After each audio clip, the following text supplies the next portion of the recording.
Hello, my name's Kmit91 and I really enjoy developing simple 3D games. This video will be the introduction to my upcoming game devlogs about Sandfire. I shortly want to introduce Sandfire. It's a 3D game that I am currently developing in Godot for already 6 months now. For development, I mainly use Blender to create 3D models, Substance Alchemist and GIMP for textures, and Piskel for pixel art sprites. But before introducing Sandfire, I would like to talk about my beginnings in game development. Everything started with my first game, Jak and Daxter, an open-world 3D platformer for the PlayStation 2. I was very impressed by the open world design and wanted to create my very own world similar to the one in Jak and Daxter. Since I knew nothing about game development, I developed my first game together with my father. This game was a stickman brawler game, similar to the old stickman flash games. Sadly, I lost all the files of it. My father tried to teach me the basics of programming, but at my age of 10 years I didn't really understand much, although I really liked my game. It was nevertheless not what I imagined, since the game was in 2D and not 3D like Jak and Daxter. After some years, my father showed me Blender and I quickly started to learn 3D modeling. When I noticed that Blender has a built-in game engine as well, I began to developing very simple games in it. In middle school, I developed my first game during a 3-week-long work placement at a game development startup. During this time, I learned a lot about modeling, level design, workflow, animations, and game logic.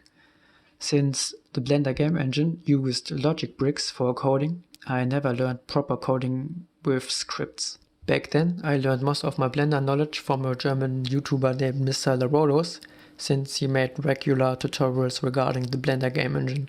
I really enjoyed his own game project, Space Shocker, a first-person horror game in an abandoned space station, and because I liked it very much, I created my own game very similar to his. As I showed the employees my finished game, they proposed that I should upload gameplay of my game on YouTube, since they were really impressed by it. And that is how I started with YouTube. After my first game, I developed some other games like a top-down shooter with a similar weapon system to Jak 2. It was supposed to run on mobile, but I never accomplished that. Another game project was a Gothic-inspired open-world RPG that I never finished since I lost the file. In my last Blender project, I tried to achieve graphics as good as possible. I did everything I could to improve performance. I baked all lights, turned off shadows and kept everything as low poly as possible. But I never achieved 60 FPS at 1080p. When I learned that the Blender game engine has a very weak performance compared to other engines, and I wouldn't be able to create ambitious games like I do today, I got a bit depressed and I turned my back to game development for a couple of years. Last year, some months before graduating from high school, I decided to give game development another shot, since I also remembered the fun I had with it in the past. So, fully motivated, I created in Blender new meshes for a completely new game project. However, I quickly found out that Blender doesn't support the built-in game engine anymore and will remove it with the upcoming Blender 2.8 update. Like many other Blender game engine users, I was looking for a new engine or other alternatives. I found positive remarks about RPG and Armory for Blender and Unity as a new engine. Since RPG was very unstable and Armory did not appeal to me, I started with Unity. Because I had no programming experience, C# was hard to learn from scratch. After searching more in the internet for other engines, I soon discovered Godot, which I was very comfortable with, and the programming language GDScript, which is similar to Python, was a lot easier for me to understand. With high hopes, I created my first Godot project with the main purpose to learn the engine and coding. The scene was very inspired from the artworks of a possible but never announced Jak 4. Since I had a lot of free time after graduation, I focused on learning Godot with YouTube tutorials and the online documentation.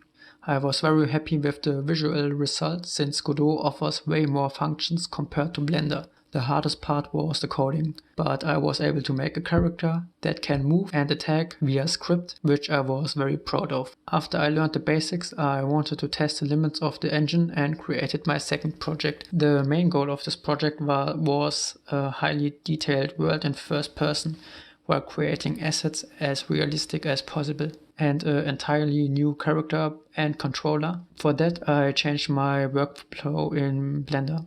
I created high poly assets and low poly ones, then baked the normals from the high poly models to the low poly ones. Besides baking textures, I learned about rigging in Blender and texture painting as well. The hand I created is in my opinion still one of my best 3D models I've ever made. My next project was all about 2D pixel art in order to learn Godot's 2D as well. I created this simple scene with a character that can fight against enemies and level up by beating them. Since 2D restricts the level design more than 3D, I would like to stay with 3D in order to shape my game environment more like I imagine it. But the disadvantage is that 3D models require more effort than 2D ones. My next project was mainly about texturing because I learned that students can receive a student license for Substance. I got myself one shortly after enrolling in university. I learned about PBR materials and how to create them in Substance. Moreover, I learned how to use Godot's lightning probes and animation tree node. 1 year after game development in Godot, I felt ready to start my first proper ambitious title named Sandfire. Although the game was planned as a project for learning Godot's shader language, I decided to send my project to the German GameDev showcase. The showcase offers German game developers to present a project in a big community with the requirement to publish updates in a certain time interval, or else the project gets disqualified. Since then, I kept on working on Sandfire. The game takes place in the profound abyss that has been created thousands of years ago by using long-forgotten magic. In the world outside the abyss, people currently fall sick due to a strange sickness caused by the abyss magic, and you will play as one of the poor souls that died from the magic-decease. But one of the ancient magic beings inherits the deceased body of the protagonist and grants him magic power. That enables the player to fight against menacing abyss monsters with the long-forgotten magic. Because the population must deal with many deaths, they decided to carry the bodies down the abyss. And this is where the protagonist will start his adventure, descending the abyss in order to find powerful artifacts and ultimately learn the true source of the magic-decease. Humanity started many expeditions down the abyss in order to research the origin of the magic sickness, but only a few people make it back to the surface. And even today, nobody has reached the bottom of the abyss, and only rumors exist about what is waiting for you there. Since I do everything alone, the progress is little and the development will take quite a while. If I can make it in time, I would like to publish a little demo on January 2021 so that other people can test the project and give me feedback, in particular about performance and the combat system. The game is currently playable with a mouse and keyboard, and I added gamepad support recently, which makes controls more precise.